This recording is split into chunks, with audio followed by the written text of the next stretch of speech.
Hello, it's Avery, the host of Girlboss Radio. Welcome back to another episode. If only there was an instruction manual for how to be a good boss in 2024. I think we all need this, me included. On today's episode, we are unpacking this very question with conscious leadership expert Ginny Clarke. Ginny has spent 30 years in executive recruiting and talent management. She joined Spencer Stuart, a global executive search firm, in the mid-90s and later became a partner. After 12 years, she left to write a book called Career Mapping, Charting Your Course in the New World of Work. And she even spent time at Google as their director of leadership staffing. If you've recently been promoted to a management position and suddenly have a team of people relying on you for everything, you've probably had your fair share of what the fuck am I doing moments. Whether you're a new manager or a veteran manager, or you're just looking to level up your leadership skills, this episode is definitely for you. Ginny answers pressing questions like, what advice do you have for first-time managers? What are bosses and managers getting wrong in this current work climate? Why don't people want to be managers anymore? And should you bring your full, authentic self to work? Ginny says no. Okay, let's get into it. Ginny, welcome to Girlboss Radio. I am so excited to have this conversation today. First and foremost, what does it mean to be a conscious leader? AB, first of all, thank you for having me. I'm really thrilled. I was really tickled to be invited by you guys. Conscious leadership. This is something that I came up with. I mean, the two words we all understand, but for me, it became clear that there was something missing among leaders. In my experience as an executive recruiter, as a leader of teams myself, as I started meeting and assessing some of these very senior leaders that I was interviewing, right, for these jobs, I wasn't that impressed with some of them. And I discovered that one that really, really impressed me had self-awareness. And I thought, this person has aspects of consciousness. That's all consciousness is. It's an awareness of starting with yourself and an awareness of other things. So I'm sort of on a mission to help more people become conscious. When you're conscious of yourself, you can be in touch with people. You can have compassion, empathy, all these other things that really, the humanness that we're missing. That's really what I'm going for. And I think it's really necessary these days. We're in dire straits here. Yeah. And you've developed a framework called the 5 dimensions of leadership that include know yourself, speak your truth, inspire love, expand your consciousness, and activate your mastery. That's right. What inspired this framework? So right before I left Google, I decided to do a podcast called Fifth Dimensional Leadership. And yes, it's a reference to sort of the metaphysical ideas of dimensions. We live in the 3rd dimension now. Most of us do. Some of us, I want to believe I'm in the 5th dimension in terms of my awareness and consciousness beyond the physical, shall we call it, right? People start kind of pulling back. They're like, oh, it's the woo-woo stuff. If you please, you can call it that. But I thought, let me bring it back to the practical elements of what are some of the behaviors that we're seeking. What is this level of awareness that we're seeking among leaders? And how might it be developed? And that's when I started thinking about all the thousands of leaders that I had assessed and interviewed in my career. And what were some of those things that really stood out? What would be sort of the process that one would go through to expand their consciousness? And so that's how I came up with the 5 dimensions. And it's sequential, ideally, but people are going to kind of latch on wherever they need to latch on.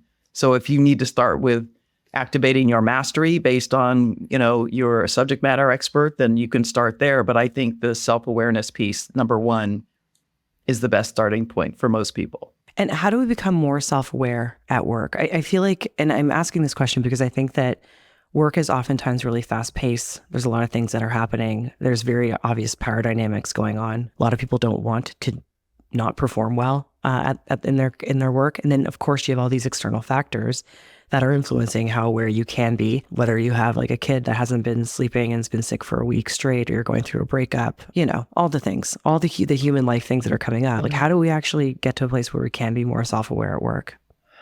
Well, I think for me, there's no separation. This was part of, and I should have explained that maybe in the development of this whole concept of conscious leadership. When I got to Spencer Stuart, my son turned 1 the day I joined.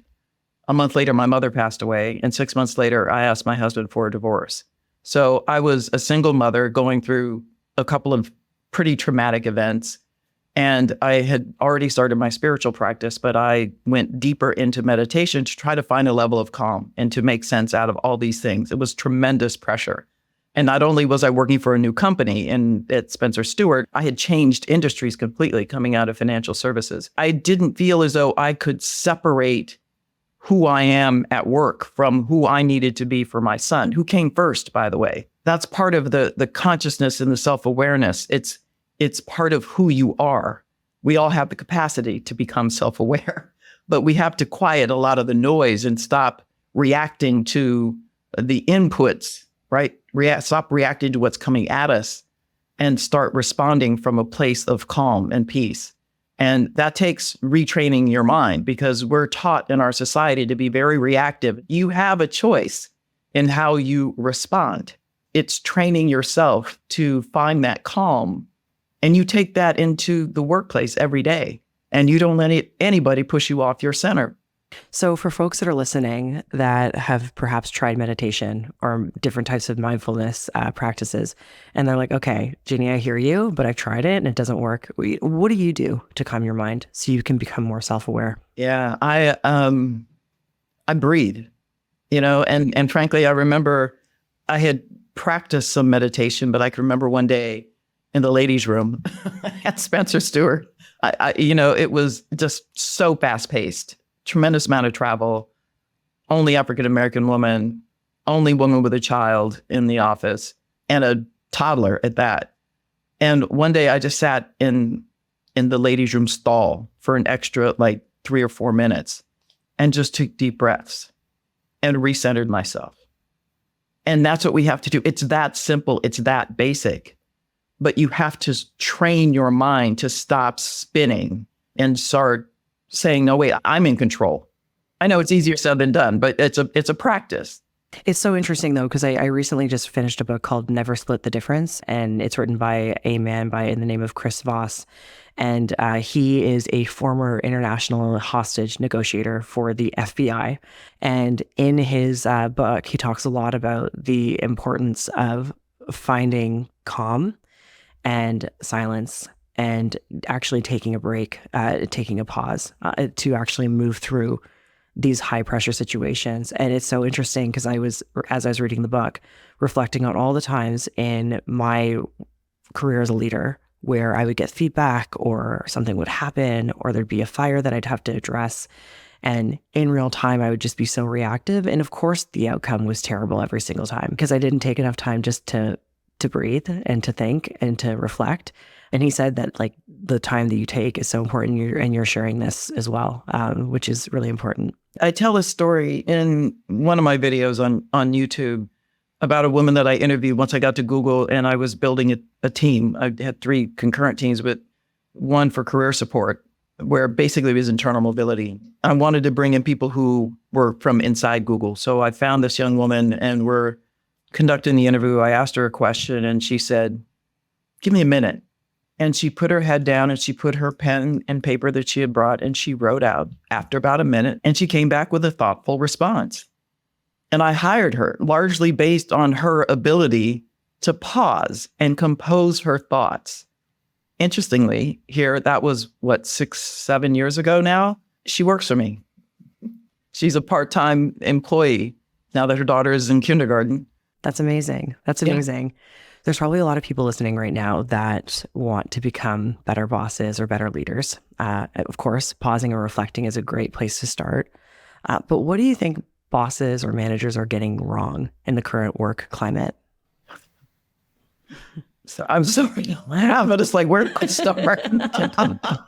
Honestly, that's all you need to say. It is so true.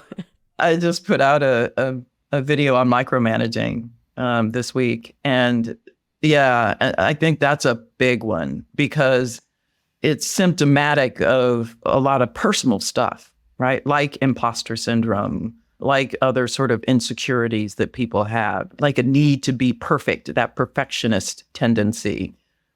And it's God, we're not in school anymore. There are a few right answers. There are optimal answers and outcomes, and that's what you should be seeking. But part of my issue is, having come out of executive recruiting, I'm not sure that a lot of managers, I should make the distinction between managers and leaders, just at least in a very basic sense. Managers oversee tasks, right? Simplistically. Leaders inspire. You think in terms of a factory. The manager is on the floor overseeing, making sure that everybody's doing their job right. The leader, and forget about hierarchy here, the leader might be somewhere else, making sure that the strategy is right, caring about the team, overseeing and participating and influencing on other things. They're looking farther along down the line, maybe not at the factory. Both managers and leaders need to have a lot of competencies that are different from functional competencies, leadership competencies, things like being able to make sound decisions, building inclusive teams, problem solving. It's how do you think? How do you think and how do you behave? It's not have you done it before or how smart are you? And that's very often, unfortunately, the basis upon which people are assessed and hired and promoted. Yeah, and I think that that's a good point, because I think that sometimes you can actually exemplify leadership qualities even if you're in a non-leadership or managerial type role.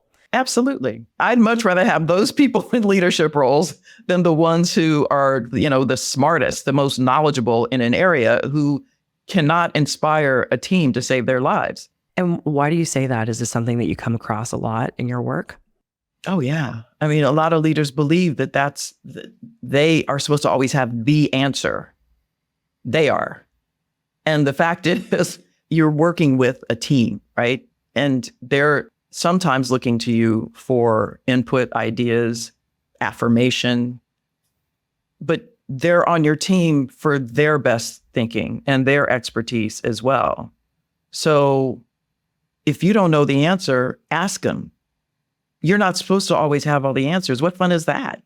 But I think, again, it goes back to sort of the A student syndrome of, well, I got all A's because I got all the right answers. Take that into the workplace and see how that works out. It doesn't. There are so few right answers. There are too many dynamics, too many unforeseeable situations. So go for optimal. And things are ever changing and evolving. Of course. One of my favorite books, I think I've probably mentioned it on this podcast before, but is written by Adam Grant. It's called Think Again. And he talks about how we're not born with our opinions, thoughts, perspectives. And it's important that we get comfortable with changing our mind on things when we are presented with new information that we're more aligned with. And I think that for me, as someone that's unfortunately kind of just straddling between boss or like manager and leader often, I find myself in that spot of feeling like I need to be right when I don't even have enough information where I feel like I can confidently be right about some things. Not immediately anyway. And make the distinction between information and knowledge, right? You can gather lots of data, but you have to process it in a way that other people may or may not do to arrive at a decision that maybe only you can make, or with input from others. So it's one thing to say, you don't always have to be right. How do we get comfortable with not being right? Let's just say you are on the receiving end of feeling super confident about a decision or some sort of strategy that you put in place at work, and you are then confronted with the reality that you were wrong. How do you navigate that as a leader? You own it. You own it. I mean, it's just that simple. Do you know anybody who's perfect, who always gets it right, always? No, not one person. Right. So we're all fallible, and you're gracious. And the question becomes, what did you learn? What can you turn around and tell somebody? Wow, I so screwed up. Help other people learn from what went wrong and show your vulnerability and your humility. You want to engender trust from a team as a leader? Show that you're vulnerable. A lot of people are becoming disillusioned and just not that interested in moving into leadership roles or management roles. Do you think that the actual role of manager or leader is the problem, or is it work? Is it the workplace that's the problem?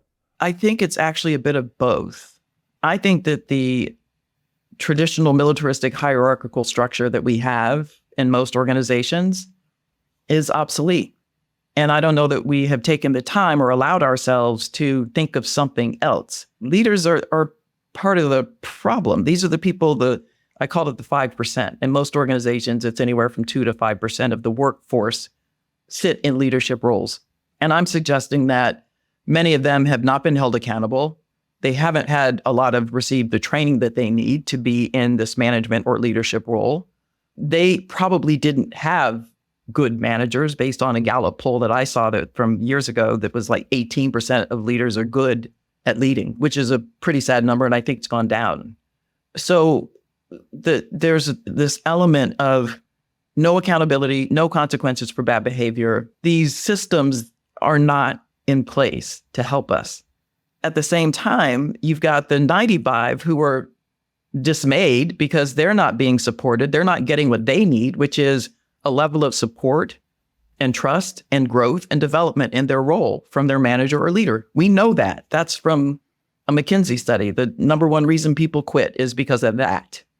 So where's the dissonance is pretty evident. You've got leaders who aren't really good at leading. You've got people who are desirous of being led and managed and supported and look for people who are trustworthy, and we're not getting any of those things. And the systems are not supporting that either. I think about some of the worst companies I've worked at and the systems that have existed within that company that made it a terrible place to work were oftentimes not things that were defined by the leaders or the managers that were like, I guess, perpetrators of like this, like the bad workplace experiences I was on the receiving end of.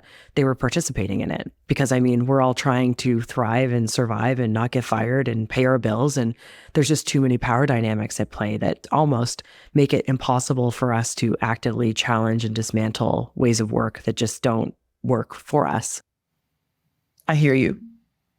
And I believe, given the lapse, the lag, the void in terms of the leader's ability to lead effectively, I think it's incumbent upon the 95%, the rest of us in the workplace, to start creating new systems from within. So there is an element of some resistance, but it's not a rebellion, but it is saying, here, this isn't working. How about we do this instead? And what does it take for somebody? I'm not asking you to work 20 more hours a week to do it. I'm just saying make your life easier and help them make decisions that are going to support most, if not all, versus a few. That's part of the conflict and the dissonance here. Yeah. And I think you're right. Because even when you mentioned, some folks' work that you'd reflect on, I think about a lot about James Baldwin, and he always famously has said, focus on systems and not people. And that's where we're actually going to find a new way. And I think that that's probably where we're at, but that's a big thing for perhaps leaders and managers to take on. And also, what's worse? Yeah. What's worse? Are we going to continue to suffer? I mean, we're in a mental health crisis. There's so much that's wrong right now. What's it going to take? We can't sit here and wait for government or anybody other powerful, influential, dominant group who's not incentivized to see change. We can't wait. And what's interesting is I feel like people are actually not waiting, but they are just opting out. So where are they going? So they're opting out in the way that they're not going anywhere, literally and figuratively. So they are choosing to descend the corporate ladder. Yeah. So Deloitte estimates that 35% of Gen Zers and 78% of millennials feel mentally distanced and cynical about their work. And what they're saying is micromanaging leaders may be discouraging Gen Z and millennial workers from climbing the corporate ladder altogether. And then, of course, beyond that, disenfranchising and downright oppressive workplace systems are just, people are not going anywhere. They're staying in their jobs, but they're not wanting to go much further than that. What are your thoughts on that? Who's going to pull I'm envisioning being on a bus. What's that thing? Stop the bus. Who's going to pull that? And why are these micromanagers being allowed to micromanage? Why are they still getting 100% of their bonus every cycle? When I'm sure there are employee engagement surveys that get done, and I'm sure there have been the periodic reporting to the HR business partner in the organization that says that our manager is terrible and they're demoralizing us and they're shaming us and they're bullying us. Where's the accountability? And do you think that is why people don't want to be managers anymore? Because they don't want to take on that responsibility? Of course it is. So we've worked ourselves into this vicious cycle. I had a couple of good leaders coming up, probably two. And I've worked for maybe 7 companies, and I had 2 good ones.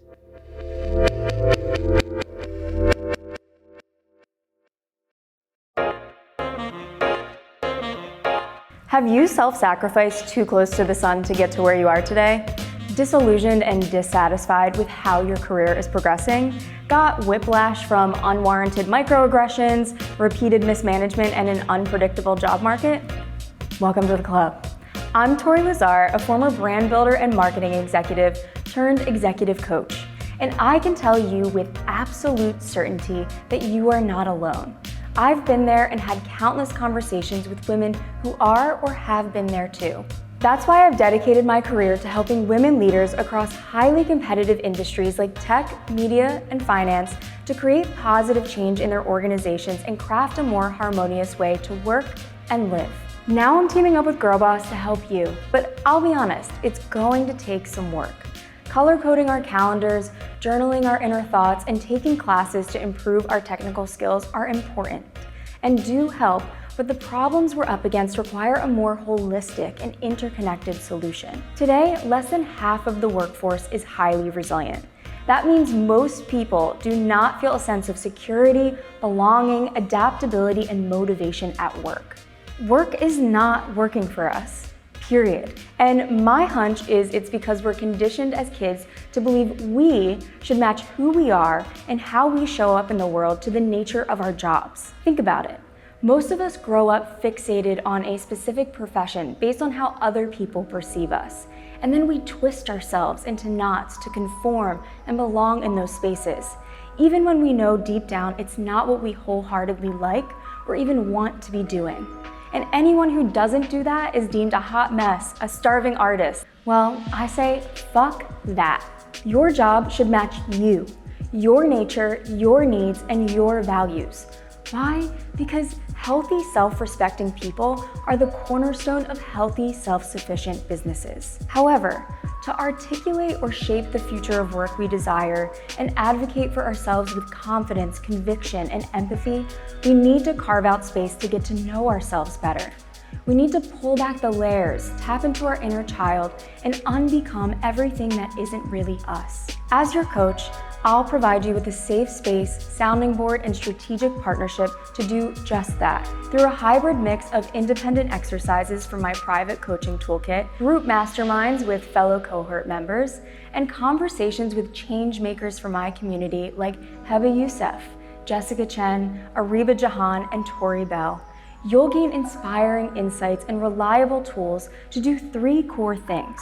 First, we'll redesign your lifestyle. This means unlearning bad habits, redefining success and ambition, and creating a real work-life harmony by prioritizing and allocating resources like time, energy, and money based on your core psychological needs. Then we'll enhance your professional value. This looks like identifying your strengths and opportunities, connecting them with market needs, and sharpening your unique selling points to increase your professional impact and career opportunities. And lastly, we'll navigate career challenges like a boss. This includes developing frameworks and systems to communicate boundaries, advocate for yourself, and build supportive, purpose-driven professional relationships with compassion and directness. So, are you ready to reveal your true nature, to design a work life that matches it, and say no to anything that falls short?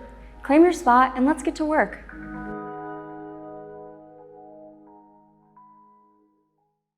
You're listening to My Chat with Ginny. Let's get back into it. So what advice do you have for first-time managers that are listening to our conversation right now that want to get it right and want to do better, but maybe feel stuck in terms of what they can influence and how they can make change?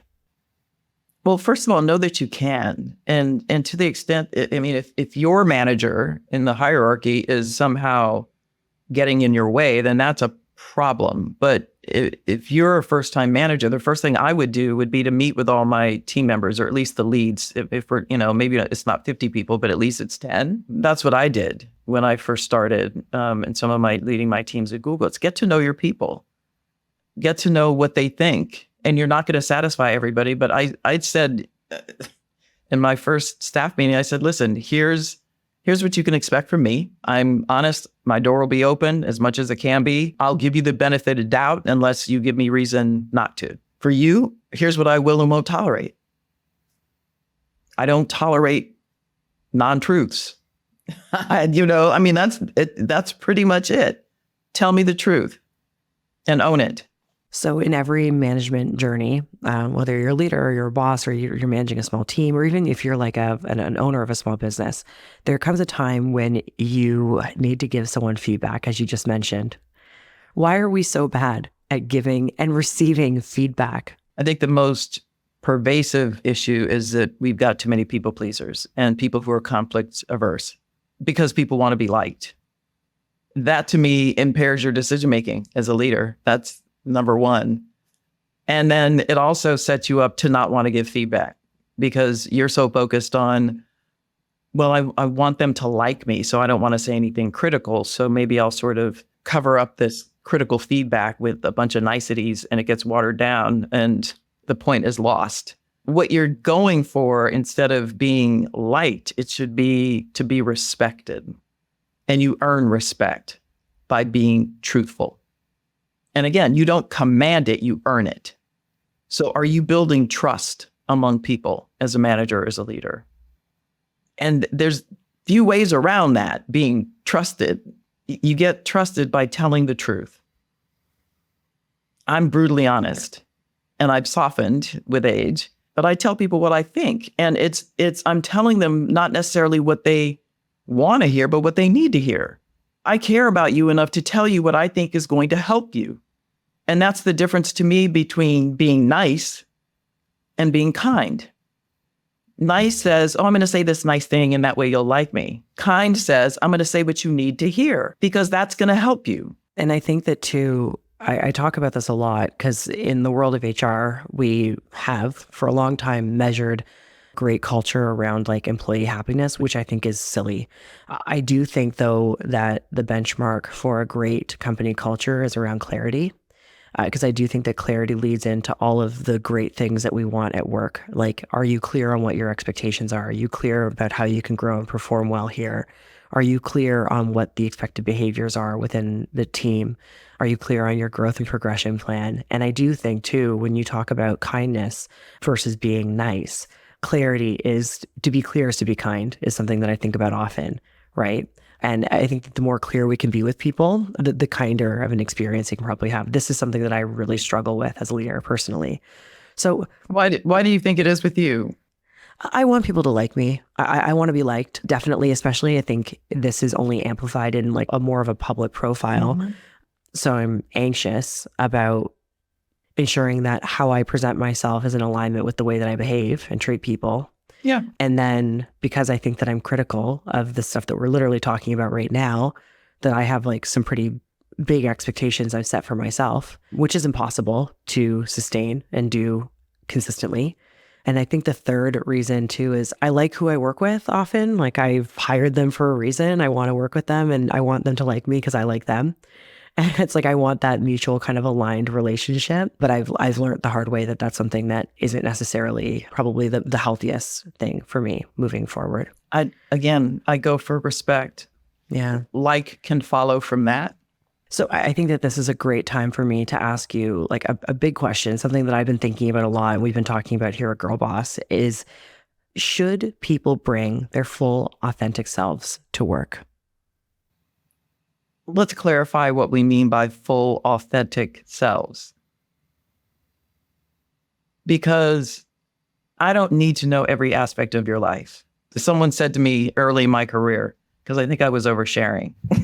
I think this was someone more seasoned. And he said, Ginny, just remember, you have a public life, you have a personal life, and you have a private life. So there are things that no one ever needs to hear about. There are things that anyone can know. And then there are things that, that are indeed personal that you share very judiciously. And so I think people get confused about that. They think, well, I'm just being true to myself and I just need to, they're very sort of righteous about wanting to share or be certain things and behave in a certain way. I'm not suggesting that you be compliant or assimilate, not for a minute. I'm 6 feet tall, a Black woman who started in the corporate world over 35 years ago. I've been one or the only for a long time. But to my way of thinking, I knew what it took to quote unquote fit in, but I didn't allow myself to assimilate. I can't. I'm not going to behave in a way that is not consistent with who I am. Can I modify some things so that I'm not ruffling feathers when I don't need to? Yes. So the answer is, if you're looking for a yes or no, I would say no. I'm not looking to hear all these little reasons why you can or can't do this, that, or the other thing. That doesn't mean I don't care about you, but there are boundaries that need to be established for your own benefit too. Whatever those boundaries are, set them forth. Are there times when you're going to flex on them? Of course. Are there times when you certainly are should be expecting that you're going to get some kind of additional recognition for the sacrifice that you might have made? Yes. So I think there needs to be some give and take in what the boundaries are. If you're bringing more of yourself to work, then they need to also meet you halfway. Yeah. And this is something that came up in the book that I read, Never Split the Difference. And he was talking about the more information you know about someone, the more power you have over them. And I was thinking about this in the context of the workplace. When someone brings their full authentic self to work, where I think authenticity works is when it's met and where it's reciprocated. If you are being very authentic with someone about your full self, and you're not being met with that same authenticity, you could be putting yourself at risk. And then another thing that I oftentimes think about is like the very real systems of oppression that exist within the workplace. We know like Black women in particular are oftentimes code switching, forced to assimilate, forced to make massive adjustments to the way that we communicate, exist, the way we wear our hair, how we dress. I do think that this trope of bring your authentic self to work now oftentimes further implicates and oftentimes causes harm on some of our most marginalized communities within workplaces. But I agree with you in saying that people need to kind of really think about where their boundaries are, how they want to show up at work. And I don't think that a lot of people are being intentional about that. Do I believe that people should, like a Black queer woman, should be able to go into work and exist fully in those identities at work? Absolutely. Yeah. Do I think that it's safe for some folks to be sharing personal details about their life, about their finances, or about their partners, or about their family? No, I don't think that you need to do that to build trust and to build relationships with people at work. Not at all. And I've learned that, unfortunately, the hard way as well. Yeah, we all do. We make those mistakes. But I do want to pick up on something that you mentioned, maybe you were quoting from the book, about giving power away. I take issue with that. I get where you're going, but this is part of what I'm talking about when I'm saying the 95%. I'm trying to get people to feel more empowered to affect change where they are. I'm not giving my power to anybody, right? Consciously, I'm not. Does that mean I'm going to play it close to the vest and not share personal information? Maybe, maybe not. But even if I do, even if you know something about me that I've shared or that you've heard or that you've sought to learn about me, I'm the only one who can give you power, allow you to feel as though you have power over me. You can't take my power. I love that. Okay, well, I think that that's a great place to end this conversation. I really appreciate that. And I think before we wrap up, I want to see what would be your number one piece of advice for folks that really want to get better at being managers or leaders in today's workplaces. I'm going to go back to what I talked about earlier. It's the first of the 5 dimensions. It's know yourself, become self-aware, be able to look in the mirror and be self-critical and say, I'm messing up. Now, I don't need you to beat the crap out of yourself because we've got way too many people who are doing that. But who am I? What are my beliefs? What are my biases? What are my fears? Which ones are actually fixable, right? Which ones are true? Some of these beliefs that I grew up with that tell me that I should be a certain way, I should act a certain way, look a certain way. Are those relevant today? Let me get rid of those because maybe they're not serving me well and they're getting in my head. You know, it's a little talk track. It's a story I've been telling myself that is not setting me up to be successful. what do I now believe about who I am today?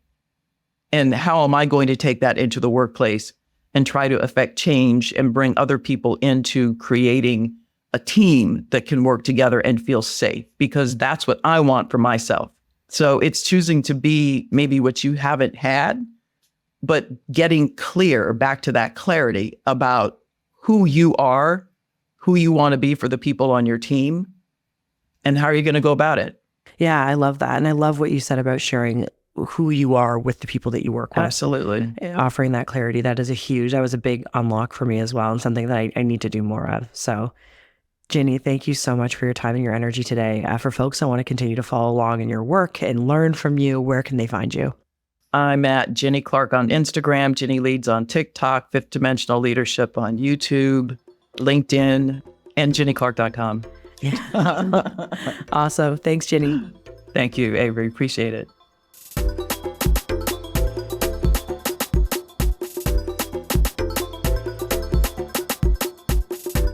And that's a wrap on my conversation with Ginny. We've got even more advice for new managers on girlboss.com. Click the link in the show notes to learn more about how to deal with a micromanaging boss and what to do if you think you might be one. Tune in next week for another episode with a very special guest. And until then, don't forget to rate this episode and leave a comment.